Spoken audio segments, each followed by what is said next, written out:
नमस्कार, माझे नाव श्री संतोष कडू. मी आता जाऊ शकतो. आमच्या शाळेचे नाव राजगड विद्यालय वाजेगड होतो. आमच्या प्रकल्पाचे नाव रेन वॉटर हार्वेस्टिंग. या प्रकल्पाचा परिचय.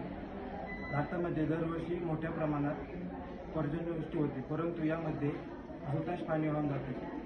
भूमिगत जलसंपत्ती सतत कमी होत असून ग्रामीण व शहरी भागांमध्ये पाण्याची टंचाई भासते. या समस्येवर उपाय म्हणून पावसाचे पाणी संधारण हे एक प्रभावी तंत्रज्ञान होते.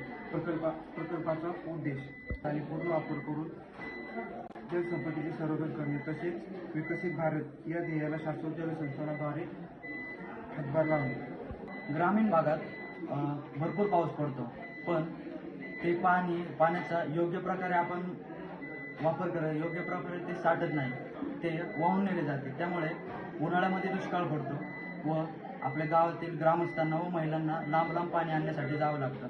तर विहिरी व बोर आपल्या असतात त्या हापसे, त्याच्यामध्ये खाली पाणी साठून राहत नाही.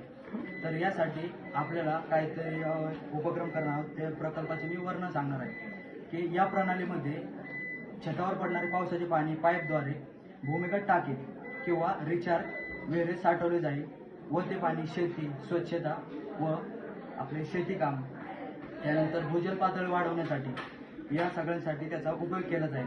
व स्मार्ट सेन्सर या उपकरणाच्याद्वारे त्याचे प्रमाण व गुणवत्ता तपासली जाईल. नमस्कार, माझे नाव सोहम संदीप लेके. मी आता 8वी शिकत आहे. माझ्या शाळेचे नाव राजगड विद्यालय वाजेगड खुर्द. आज मी तुम्हाला रेन वॉटर हार्वेस्टिंगचे फायदे व परिणाम सांगणार आहे. या प्रणालीमुळे भूजल पातळी वाढते व पाण्याची टंचाई कमी होते आणि पर्यावरणपूरक विकास शक्य होतो. हेच आहे विकसित भारताकडे जाण्याचे छोटे पण महत्त्वाचे पाऊल.